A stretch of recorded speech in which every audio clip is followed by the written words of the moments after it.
Hey guys, meron tayong update dito kay Hover Air X1. So may nakita kong update, so kaya ginawa ko nag-screen record ako para maipakita, may share sa inyo yung update ni Hover Air X1. Meron na naman siya bagong update. And I'm glad na meron na namang update. Siguro I'm sure kasi meron namang mga exciting na update to si Hover Air X1. Tulad nung unang update ay may animation siya, yung icon niya may animation na may gumagalaw ng direction or instruction kung paano gamitin yung Hover Air X1. So eto meron tayong bagong version, new version available. Version 2.12.0. Ito yung dalawang update. Introducing our new mascot Flo. Okay. Other user experience optimization. So update natin. Google Play Store just once. So ayan, update. Ayan, nagda-download siya. Mukhang exciting to kasi yung una, madaming feature yung nadagdag nung una nung before neto. Yung una nga, yung may animation tapos may preview na siya. There was already a preview integrated in the update before this one. So let's try. Open. Protocol update to optimize your user experience and enable you to use the Hover app safely and securely. We recommend that you read the updates to the agreement carefully, and we will provide services strictly in compliance with the document. Okay? Agree. So wala naman tayo magagawa eh. Pag di ka nag-agree, di mo rin ma-update. So we had no choice. I had no choice but to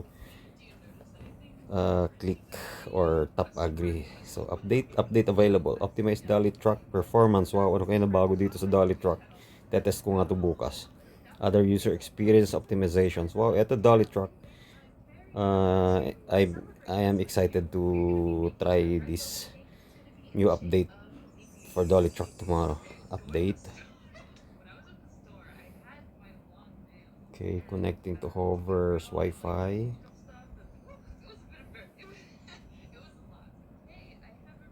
Downloading, loading. 100% fast. Okay, updating, flashing blue status light. Okay, nagpa-flash yung Hover Air ng blue light. Then pag na-update na siya, solid green indicator. Siguro matagal na tong update na to. Ngayon ko lang kasi ulit binuksan to si Hover Air X1 ko eh. The update will be completed within 10 minutes. Please stay on the current page during updating. Tagal na siguro tong update to. May mga nakikita na ko sa group eh, na parang may hinala ko na parang may update, parang merong na clue. May nagpapahiwatig doon sa mga grupo, sa mga Facebook group na parang may update. So tingnan natin ngayon kung ano yung exciting and to look forward to na update ni Hover Air X1. Yung update before nito maganda rin talaga, may okay rin yung animation tulad na sinabi ko, tapos yung may preview siya, parang may yung FPV, may first person view. Ang ganda rin kasi makikita mo yung position mo eh, magkakaroon ka ng idea kung kuha ba yung mukha mo, malapit ka ba or malayo sa aircraft or sa Hover Air X1. So doon pa lang sa preview ma-adjust mo na, especially sa drone. Yan, makikita mo yung distance mo sa aircraft, kung okay ba yung position ng mukha mo sa camera or sa screen. Yun, meron doon.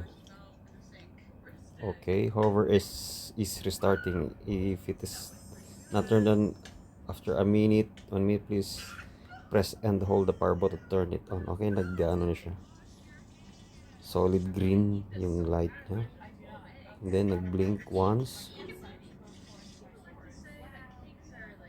Okay, nag-power on lahat ng flight modes. And then nag-self-test yung camera. Ayun, okay na yata. Nagsalita na. Nagsalita na si Hover Air X1. Let's see. Firmware update version 7.6.0. Done. Okay, latest version version 7.6.0.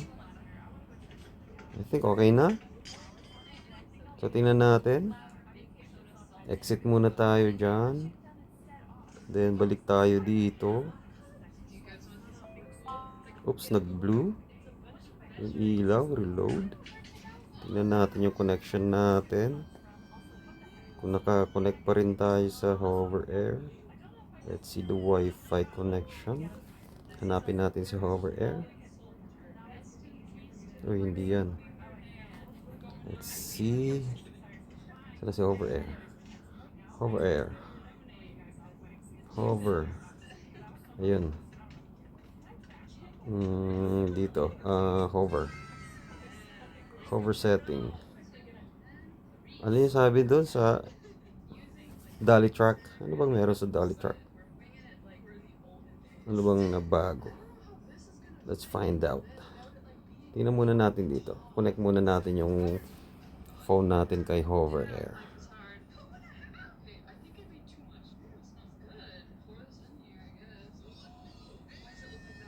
Oh, yun. Nakita nyo na. Ibig sabihin, ano na ako eh. Connected na ako. Tingnan natin. Yan.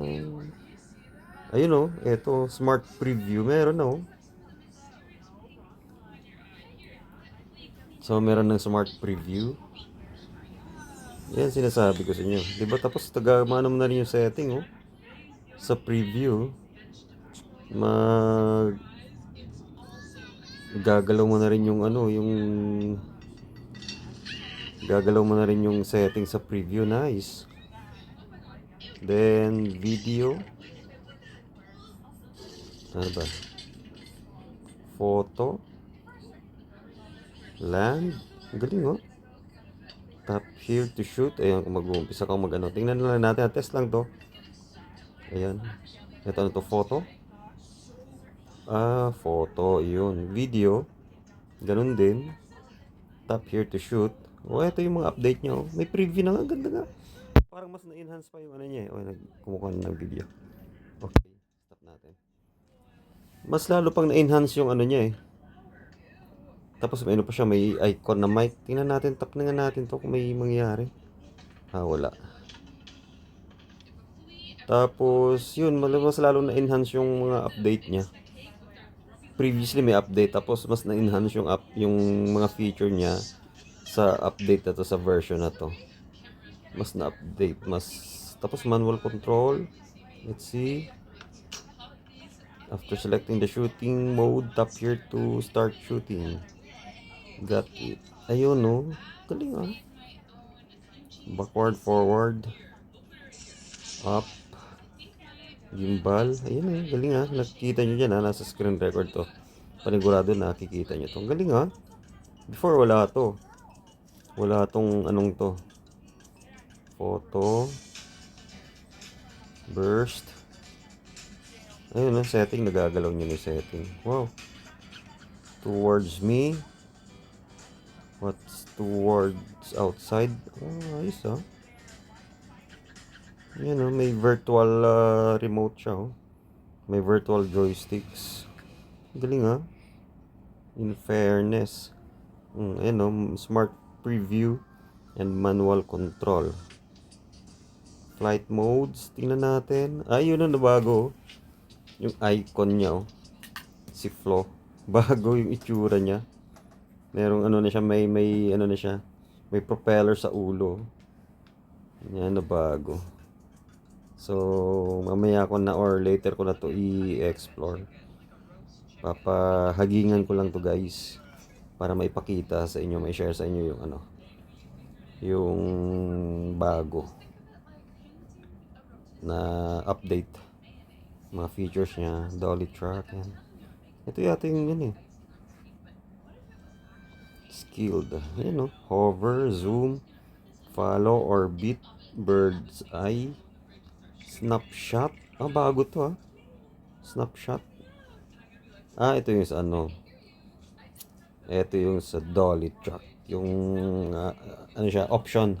Second option sa dolly track. Pwedeng dolly track or snapshot. Tap to unlock. Ito, bago to. Tap to unlock. Ah, hindi. Sorry. Tingnan natin. Mamaya. Sorry. Parang bagong feature siya eh. Naka-ano lang. Sorry ah.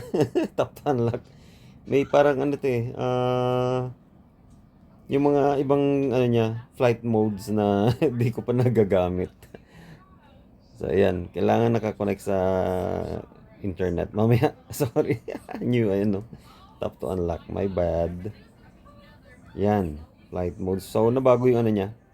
Nabago yung itsura ni, ano, yung icon ng Hover Air. Si Flo, nabago. Parang mas tumaba. At naging cute. At nagkaroon ng LC sa bumbunan niya, sa ulo. Ito yung mas nagustuhan ko. Yung smart preview and manual control yun. Galing. Nagkaroon na siya dyan ng ano, isang tap mo na lang makikita mo na. Hindi mo na kailangan hanapin. Pagbukas mo ng interface, unang bungad pa lang makikita mo na kaagad. So hindi ka na mahihirapan kung saan mo hanapin yung manual control. Kasi before ako nahihirapan, gusto ko talagang subukan yung manual control niya, pero hindi ko mahanap kung paano gagamitin eh. Hindi ko ano, hindi ko makita outright kung paano gagamitin yung manual control. Pero dito sa update na to, eto na. Nasa bungad na kaagad. Nasa pagbukas mo pa lang sa interface, ayun na kaagad. Makikita mo na agad. So madaling gamitin. Galing. Ganda. Kudos sa team ng Hover Air X1 application developers and engineers. And meron pa diyang isa na ano, ng mga involved sa software development. Yung mga tester, yun, meron diyan. Yung mga software tester, di ba? Kasi hindi naman kagad ilalabas to eh, kung hindi na-test. Kasi kailangan i-test kagad to bago nila i-update and i-deploy yung bagong version. Pag dineploy nila to, kailangan maganda yung result. So, ibig sabihin, tinetest muna nila to, yung bagong update sa kanilang office or laboratory. Then, eto, halos wala na bago dito. Wala nga na bago. Yun lang. Flight modes, yan, may mga bagong ano, yung icon ni Flo. And then, ito talaga nagustuhan ko dito. Yan, may preview. May preview siya. Okay, medyo tumatagal na. So, back ulit tayo dito sa preview. Yan. Yan. So, ganda, may preview. Ganda. Hello, Hover Air. Kumusta kay Flo? Ganda, di ba? May preview na kagad, oh. May photo, settings. Ganda nga, oh. Gagalaw mo kagad yung ano, eh. Di mo na kailangan bumalik dun sa setting. Kasi right here sa preview, may makikita ka na agad na setting. Magagalaw mo na right here and then ano mo na siya, magagalaw mo na manipulate mo na yung ano, yung setting niya, duration, yan. Target tracking or camera setting, ano. Ano mo na siya. Ma-set up mo na kung anong gusto mo. Anyway, medyo tumatagal na. Okay na to. Thank you for watching and please take off as soon as possible. Okay, tama na. Ayun na siya. Para mag-shutdown na to eh. Kasi matagal nang naka-standby. Mag-shutdown na to eh. Para makatipid sa battery. Okay, hanggang dito na lamang. Thank you for watching and please subscribe to my channel. Bye. See you.